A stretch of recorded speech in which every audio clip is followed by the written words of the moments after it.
She was thrown out of her stepmother's mansion for feeding a beggar, humiliated and abandoned overnight. What Amina didn't know was that the beggar was searching for her because her secret billionaire father was dead, and she was the sole heir. Before she could escape, her stepmother tried to erase her. Amina was hunted, abducted, and nearly murdered. She survived only to be arrested, silenced, and branded unstable, while the woman who ordered her death was celebrated as a victim. The one man protecting her was shot before her eyes. She watched him fall. She believed he was dead, but he lived, and hidden inside her late mother's scarf was proof powerful enough to destroy politicians, expose murders, and burn an empire built on blood. Now Amina is free, but watched. Alive, but marked. Because the truth didn't save her. It made her dangerous. Amina realized this the moment she stepped out of the police station and understood that nobody was following her, because everyone already was. The night air felt wrong on her skin. Too open. Too exposed. The street outside the station looked ordinary. A few parked cars, a roadside kiosk just closing, 2 men arguing softly over a cigarette. Life continuing the way it always did. Indifferent to the fact that her world had just been split open and rearranged. She stood there for a moment longer than necessary, holding the thin plastic bag that contained all the things the police had deemed safe to return to her. It was light. Too light for a life that had just survived attempted murder, betrayal, and bloodshed. She took one step forward, then another, her senses stretched tight like wire. Behind her, the gate of the station closed with a metallic clang that felt final, in a way freedom should not feel. No officer escorted her. No warning was given. No explanation offered. She had been released on what they called ongoing investigation. Words that sounded harmless until you understood they meant we're not done with you yet. As she walked, fragments of the last few days pressed in on her, uninvited and relentless. She saw herself again, barefoot on the pavement, her belongings thrown into the street because she had committed the crime of kindness. She felt again the humiliation of neighbors watching as her stepmother slammed the gate on her life without hesitation. She remembered the beggar she fed, the old man everyone ignored, not knowing he was the one searching for her because her secret billionaire father was dead and had left everything behind for the daughter he never protected. She remembered how quickly that truth turned into a death sentence. The abduction. The ride into darkness. The taste of fear so strong it felt metallic. The moment she understood that disappearing was not a metaphor in Lagos, it was a method. She remembered the gunshot, the way Baba's body fell, the warmth of his blood on her hands, and the certainty that something good had been taken from the world forever. Then came the arrest. The cell. The whispers.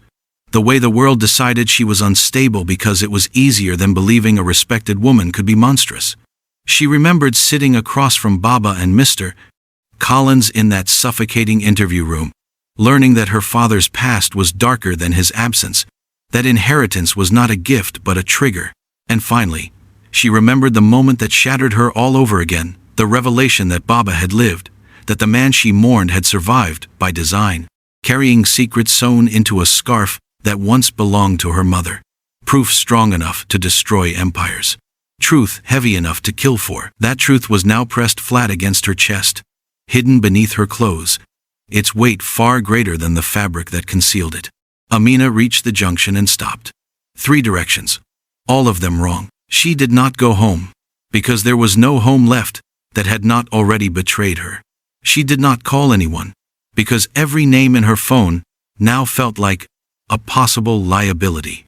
Instead, she kept walking, blending into the early morning movement of the city, her head lowered, her pace steady, forcing herself not to look like someone running. Her phone vibrated in her hand, her breath caught sharply. She stopped under a streetlight and looked down. Unknown number. For a long moment, she did nothing. She had learned painfully that every ring was a choice between fear and knowledge. Finally, she answered, lifting the phone to her ear without speaking. "You shouldn't have been released," a male voice said calmly. Her stomach dropped. "Who is this?" "A friend," the voice replied unhurried. "Or an enemy? That depends on how well you listen." Amina's grip tightened on the phone. "If you're calling to threaten me, you're late." A soft chuckle came through the line. "No, I'm calling to inform you. Your release wasn't mercy, it was strategy." She closed her eyes briefly, steadying herself. I know. Good, the voice said. Then you know this too. Every step you take from now on is being recorded. Not by the police. By people who don't need warrants. The call ended. Amina stood frozen for several seconds, the dial tone buzzing faintly in her ear. When she finally lowered the phone, her hands were trembling not with panic, but with clarity. She had been let go to see who would reach out, to map her network, to flush out allies she didn't even know she had. She slipped the phone into her pocket and continued walking, this time with intention. Her mind worked quickly now, assembling pieces that had once felt too large to hold together. Baba's warning echoed clearly. Do not trust anyone who suddenly wants to help you. That included the system that had just opened its gates and pretended to set her free. A black SUV rolled past her slowly, its tinted windows hiding whoever sat inside. It did not stop. It did not need to. She felt its presence like a hand hovering inches from her back. By the time she reached a small, forgotten guest house tucked behind a row of closed shops, her nerves were humming with exhaustion. She paid cash. She did not give her real name. The woman at the desk barely looked at her, already bored with another quiet guest who wanted to disappear for a few hours. Inside the room, Amina locked the door, then checked it twice. Only then did she sit on the edge of the bed, her shoulders finally sagging under the weight she had been carrying since the night her stepmother decided she was disposable. She reached beneath her blouse and pulled out the scarf. Her mother's scarf. The fabric was soft, worn thin in places by years of use, carrying a scent that made her chest tighten with a grief she did not have time to unpack. She unfolded it carefully, revealing the hidden seams Baba had shown her. Inside were the documents and the flash drive, silent, patient, waiting. Amina stared at them for a long time. This was not just evidence. This was a weapon. She thought of Baba lying in a hospital bed, pretending to be dead to buy her time. She thought of the enemies her father had made, the ones who now saw her not as a person, but as a problem to be managed or erased. She thought of Mrs. Ruth's calm smile, of how easily the world had believed her. Amina stood and moved to the small window, peering out at the street below. Somewhere out there, people were already watching, waiting for her to make a mistake, waiting for her to trust the wrong person or say the wrong thing. She pressed the scarf and its contents to her chest, her jaw setting slowly. They had made her dangerous by forcing her to learn how power really worked, by teaching her that silence was not safety and truth was not protection. Only timing mattered now, only choice. And she knew, with a certainty that frightened her, that whatever she did next would not only decide her fate, it would decide who else bled for it. Outside, the city woke fully, unaware that a war had just entered its next phase. Amina stayed by the window long after the street below filled with the morning's noise. Engines coughed to life. A woman shouted prices for bread. A bus conductor leaned out, calling destinations with the confidence of someone who believed the day would obey him. Ordinary sounds. Ordinary lives. From the third-floor room, it all looked safe enough to touch, as if she could lean forward and step back into a version of herself that did not carry death in her pockets. She turned away from the window and sat on the bed again, this time with purpose. The scarf lay open across her lap. Her mother's scarf. The fabric was faded, the edges frayed in a way that spoke of years, not neglect of being folded and unfolded, tied and untied, carried across seasons without complaint. She pressed it briefly to her face, inhaling the faint, familiar scent that had survived everything else. For a moment, she let the ache rise. For a moment, she allowed herself to miss her mother without turning it into fuel. Then she began. She examined the stitching Baba had pointed out, tiny, careful seams that did not belong to the original pattern. Whoever had sewn them knew what they were doing. Whoever had ordered it knew the value of patience. With slow fingers, Amina loosened the thread, careful not to tear the fabric. The scarf opened like a confession. Inside were folded papers sealed in plastic, a small black flash drive, and a handwritten note pressed flat between them. Her name was written on the note. Amina, if you are reading this, it means silence has failed you. Her chest tightened. She recognized the handwriting from old birthday cards that had arrived late and without addresses, signed simply Dad. The pen strokes were careful, restrained, as if the writer had always feared being known too well. She read on. What I built was never clean. What I loved, I endangered. I kept you close to my enemies because I believed familiarity would protect you. I was wrong. Ruth understood this world better than I did. That is why she survived me. Amina closed her eyes briefly, letting the words settle like sediment. Inside this scarf is proof. Not leverage. Not money. Proof. Use it when you are ready to choose who you become. Her fingers shook as she set the note aside.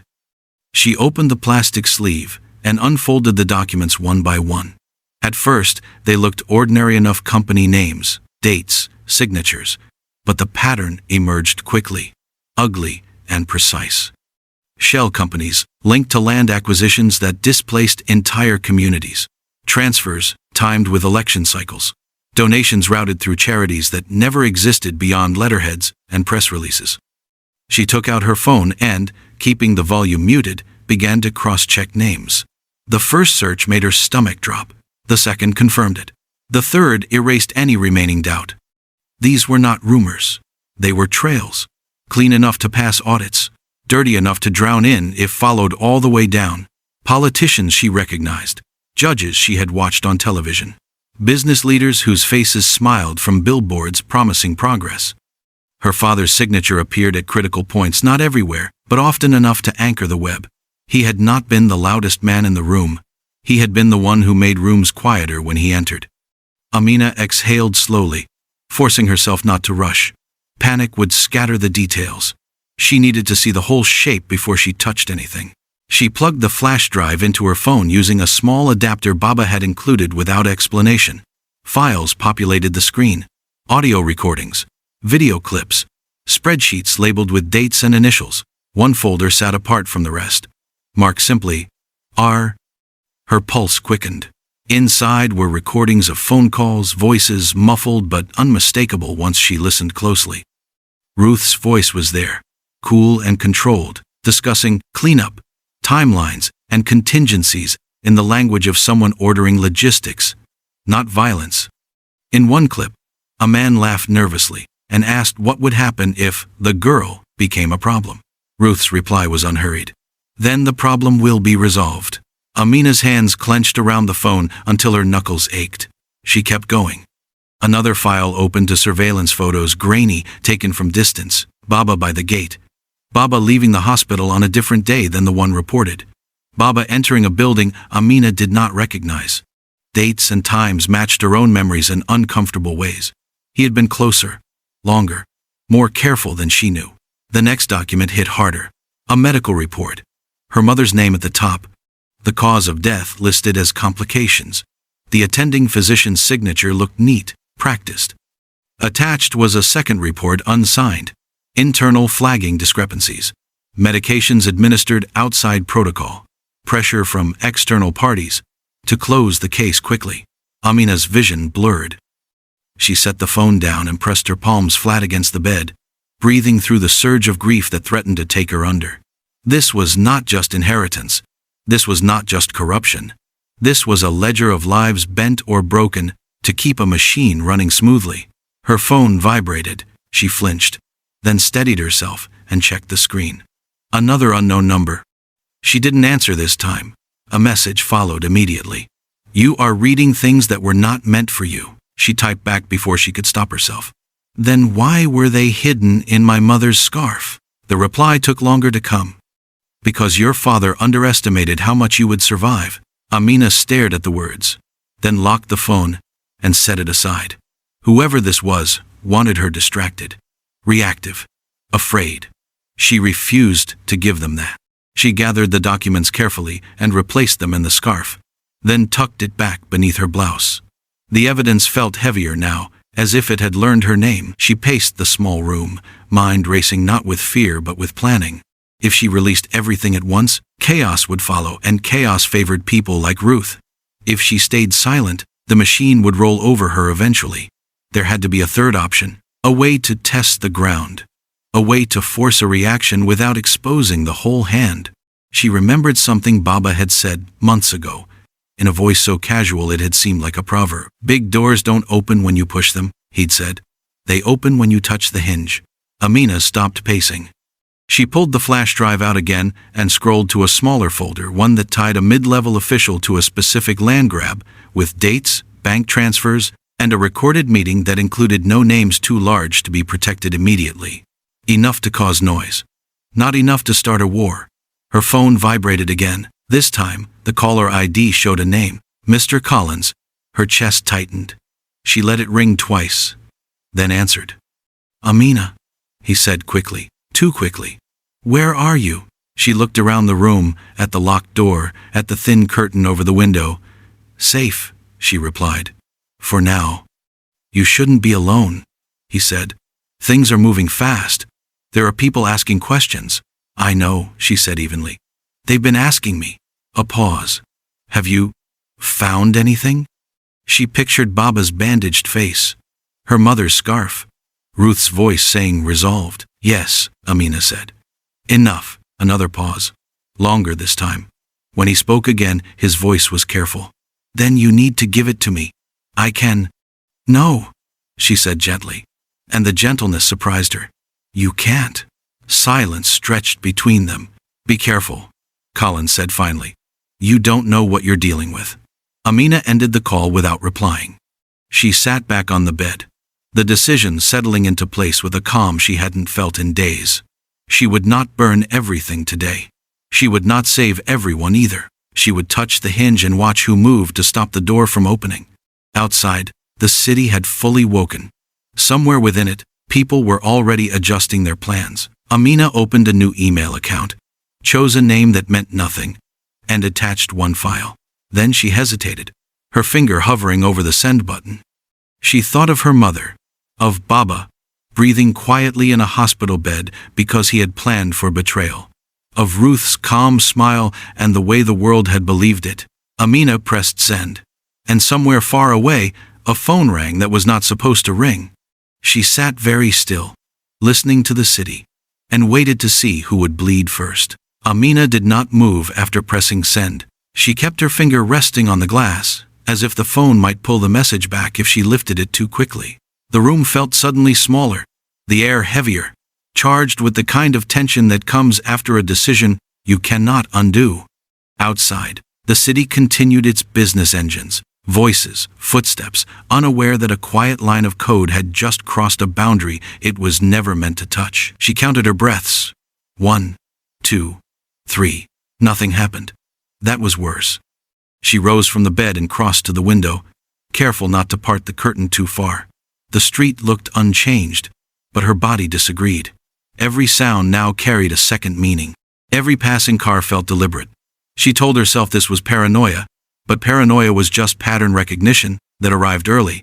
Her phone vibrated. A message from an unknown number appeared. This one, without preamble. "Take it down."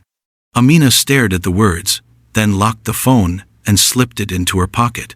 She did not reply. She did not need to. Whoever sent it already knew she had seen it. The point was not communication but pressure. 10 minutes passed. Then 15. Her burner email began to populate, with replies not messages meant for her, but system notifications. The file had been opened, downloaded, forwarded. The hinge creaked. Amina's chest tightened. She sat back on the bed, the scarf warm against her skin, and waited. The call came just after noon. This time, the caller ID showed a name she recognized from the documents, a mid-level official whose signature appeared on 3 land transfers and 2 expedited permits. She let it ring out. Seconds later, her phone buzzed again with a text. "Please, we can fix this." She deleted it. Her phone buzzed again, then again, each vibration closer together, the panic bleeding through the screen. She turned the phone off and set it face down, the way Baba used to do when he wanted silence, to be honest. An hour later, the news alert arrived. She turned the phone back on only because the room had gone too quiet, because the city had learned how to hold its breath. The headline filled the screen before she could prepare for it. Breaking: senior aide found dead in Ikoyi apartment. Police suspect suicide. Amina's stomach dropped so hard she felt dizzy. She opened the article with shaking hands. The details came quickly, efficiently, as if they had been rehearsed. A man found alone. A note, No signs of struggle. Family requesting privacy. Authorities urging the public not to speculate. Speculate. She read the article again. Slower this time. Her mind catching on what was not there. No mention of the leaked file. No mention of land deals. No mention of the meetings recorded on the drive. The death stood alone, cleanly separated from context. A story already folded into the shape the world preferred. Her phone rang. This time, she answered. You see, the voice said, calm and almost kind. This is what noise does. Amina's throat felt tight. You killed him. No, the voice replied. We let gravity work. She closed her eyes. The image of the man, someone she had never met, pressed into her thoughts. A life reduced to a lesson. I didn't want. That doesn't matter, the voice interrupted gently. Intention doesn't survive impact. Amina swallowed. What do you want? A pause. For you to understand the rules. She opened her eyes and looked at the wall opposite her, noticing a small crack she hadn't seen before. Then, explain them. The voice chuckled softly. Rule 1. You do not get to choose the consequences. Rule 2. You are not the only one holding evidence. Rule 3. The line went dead. Amina lowered the phone and stared at it, as if it might speak again on its own. Her body reacted before her mind could catch up. She stood, paced, then stopped, pressing her palms to the window. Below, a small crowd had gathered around a parked car. People pointed. Someone filmed. The city learning what it was allowed to see. Her phone vibrated with another alert. Police confirm suicide note authentic. Investigations ongoing. Authentic. She felt something shift inside her, not a break, not yet, but a hardening.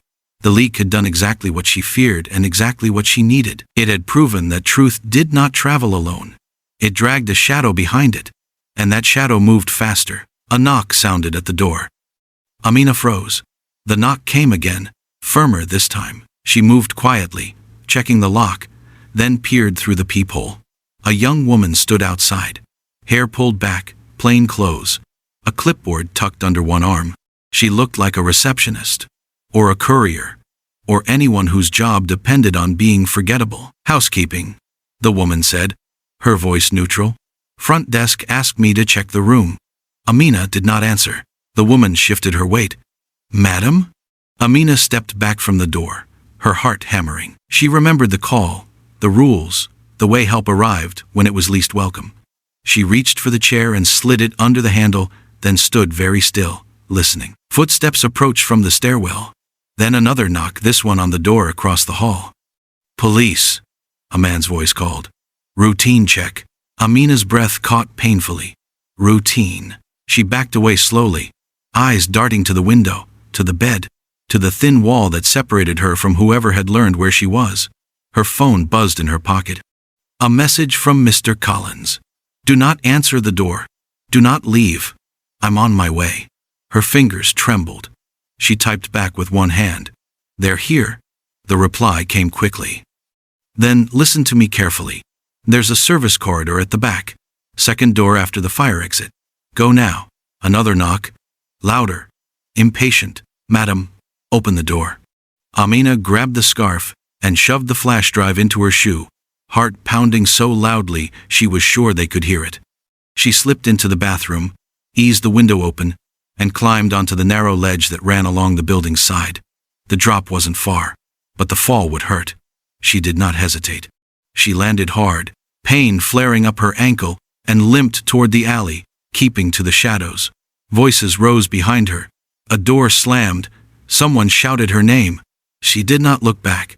She reached the service corridor and slipped inside, just as footsteps pounded past the alley entrance.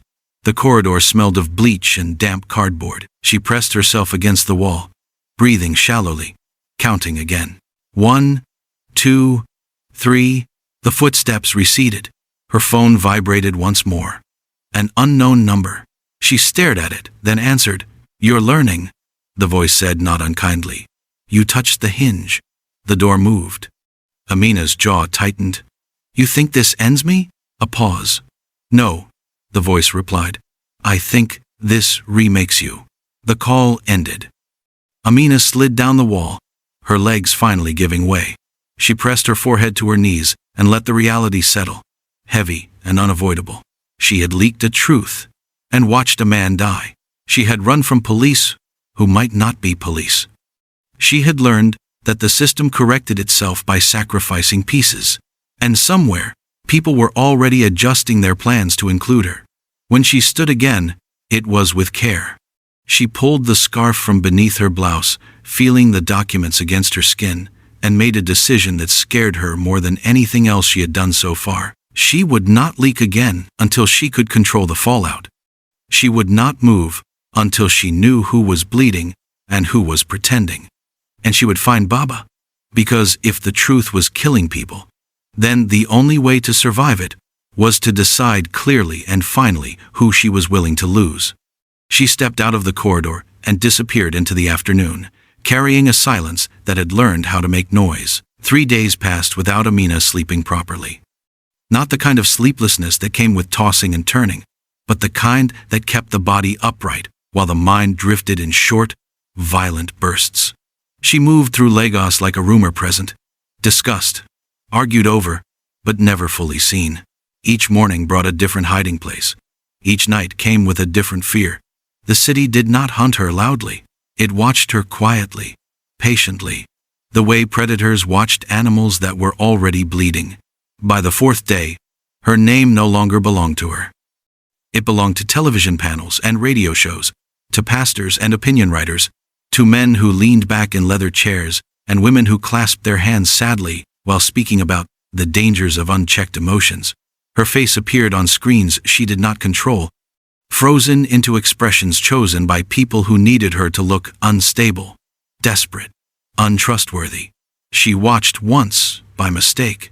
A borrowed phone, volume low, a cafe too crowded to notice her shaking. Amina Adevale's troubling behavior raises serious questions, a woman said on screen, nodding earnestly.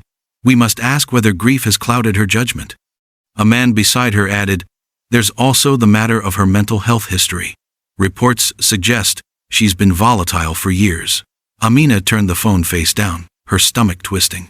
Years. They were rewriting her entire life in public, one careful sentence at a time. By then, the warrant had been issued. Not loudly, not dramatically, just a scanned document passed around quietly, its existence confirmed and denied in the same breath. She was wanted for questioning, which meant she was being framed for flight, which meant every step she took would be used against her later. She stayed away from places that remembered her. No friends' houses, no old bus stops, no familiar corners. She learned quickly how to disappear in plain sight, how to change her walk, how to keep her eyes unfocused, how to stand near exits without looking like she needed one. Hunger became a dull background noise. Pain in her ankle from the jump in the alley flared occasionally, reminding her that even escape left marks. On the 5th day, the messages changed. They were no longer warnings. They were instructions. Stop moving. You're making this harder. Think about the people who still care about you. She deleted them all. On the 6th day, she received a video. It arrived without a number, without a greeting, without explanation. Just a file. Her hands shook as she opened it. The image wavered, then steadied. A small, windowless room, bare concrete walls. A single chair bolted to the floor. Baba sat in it. His hands were tied behind him. His shirt was torn open at the chest, exposing bruises that bloomed dark and ugly across his ribs. One eye was swollen again, worse than before. He was breathing, but each breath looked painful, measured. He lifted his head slowly when he realized he was being recorded. Amina, he said, his voice rough but steady. If you are seeing this, then they have decided I am useful. Her chest tightened painfully. They want you quiet, Baba continued. They want you to trade truth for my time. Do not do it quickly. They are impatient. That is your advantage. A hand entered the frame suddenly and struck him hard across the face. The camera shook. Amina gasped, clapping a hand over her mouth. Enough, a man's voice said off-screen. Say goodbye. Baba looked into the camera again, blood at the corner of his mouth. You were never weak, he said softly. They are afraid because you lived. The video ended. Amina slid down the wall where she had been standing, her legs folding beneath her. The phone slipped from her hand and clattered onto the floor, the sound sharp and accusing in the silence of the empty room she had borrowed for the night. They had done exactly what she feared. They had turned him into leverage. Her phone vibrated again almost immediately. Mrs. Ruth Adewale. Amina stared at the name for a long time before answering. "You received the message," Mrs. Ruth said calmly, as though confirming a delivery. "Good. I don't like repeating myself." "What do you want?" Amina asked. Her voice sounded distant, hollow. "Peace," Mrs. Ruth replied lightly. "For all of us." Amina laughed once, sharply. "You murdered people." Mrs. Ruth sighed. "No, my dear. I prevented disorder. There is a difference." "Let him go?" "Not yet." Silence stretched between them, heavy and deliberate. "You see," Mrs. Ruth continued, "your mistake was believing that truth creates justice. Truth creates noise, and noise must be managed." Amina clenched her jaw. "You're afraid." A soft chuckle. "I'm experienced." "What happens now?" Amina asked. Mrs. Ruth's voice lowered, just slightly. "Now you choose whether you want to be remembered as a troubled girl who lied, or a woman who accepted help and healed, quietly." "And Baba?" "He lives," Mrs. Ruth said smoothly, "as long as you cooperate." The call ended. Amina remained on the floor long after the screen went dark. By the 7th day, the city had made up its mind. People stopped asking questions and started forming opinions. Churches prayed for Mrs. Ruth's recovery. Editorials praised restraint. Amina's name became shorthand for instability, for dangerous ambition, for the kind of woman society preferred to correct rather than understand. That afternoon, a trusted contact someone Baba had once mentioned without naming finally reached out. A public phone. A coded message. A meeting place that changed twice before it held. They met in a crowded market where faces blurred and voices overlapped. "You don't have much time," the woman said quietly, never looking directly at Amina. "They're closing in. On you. On the files." "What about Baba?" Amina asked. The woman's jaw tightened. "Alive. For now." Amina swallowed. "Then I need access." The woman hesitated. "Once you do this, there's no going back." Amina's eyes hardened. "There hasn't been for days." That night, alone again, Amina laid the scarf out in front of her and opened the documents one last time. She no longer read them like evidence. She read them like weapons. She selected folders carefully. Not the biggest names. Not yet. She prepared something far worse. A full release. Timed. Irreversible. She uploaded everything to a secure server, finger hovering over the final confirmation. Her phone rang. Mrs. Ruth again. "I know what you're thinking," Mrs. Ruth said calmly. "And I'm calling to save you from yourself." Amina closed her eyes. "You do this," Mrs. Ruth continued, "and Baba dies." Slowly. Amina's finger trembled. "You stay quiet," Mrs. Ruth said, "and you disappear. I'll even make sure you're comfortable." Amina opened her eyes, tears spilling silently now. "You taught me something," she said quietly. "That silence keeps monsters alive." Mrs. Ruth exhaled, annoyed for the first time. "Don't be dramatic." Amina pressed the button. The files began to upload. Mrs. Ruth screamed her name. The line went dead. Amina stared at the screen as the progress bar crawled forward, each percentage point a step closer to a world that would never be the same. Her phone rang again. A video call. She answered. The screen filled with Baba's face, bloodied, breathing hard. "Amina," he began. A gunshot rang out. The screen went black. Amina screamed. And somewhere in the city, alarms began to sound. The scream tore out of Amina before she realized it was hers. It ripped through the small, borrowed room, raw and uncontained, bouncing off walls that had already heard too many secrets. Her phone slipped from her hand and hit the floor face down. The call still connected somewhere beyond the black screen. For a moment, one cruel, suspended moment, there was only the echo of the gunshot in her head and the certainty that she had waited too long. "No, no, Baba, please."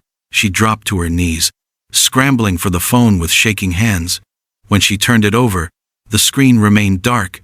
No video, no sound. Just her reflection staring back at her, eyes wild, mouth open in a soundless plea. Her chest convulsed as she tried to breathe. This was it. This was the cost they had promised her. She pressed the phone to her ear anyway, as if her will alone could force the call to return. Static hissed faintly, then nothing. The upload bar on her laptop crept forward on the table across the room, merciless and slow, each percentage point advancing without mercy for what it might be destroying. 37%. Amina staggered to her feet, her vision blurring as tears spilled freely now, her mind fractured into pieces that refused to assemble cleanly. If Baba was dead, then this was pointless. If he was alive, then she was killing him herself. Either way, the blood would never wash off her hands. Her phone buzzed. A text message appeared. Not yet. Her heart slammed violently against her ribs. She dropped back onto the chair, fingers hovering over the keyboard, over the cancel button that glowed like a false promise. Not yet meant alive. It meant suffering postponed. It meant leverage still in play. Another message followed. You see how close you came. Her jaw tightened so hard it hurt. The door downstairs slammed. Voices echoed faintly through the building, angry, hurried, not the careful steps of men who wanted to be unseen. She froze, listening, her pulse roaring in her ears. Whoever was out there was not subtle anymore. She grabbed the scarf and wrapped it tightly around her neck, tucking the remaining documents beneath her clothes. The flash drive pressed painfully against her ankle where she had hidden it, a reminder that even now, she still carried the knife they feared.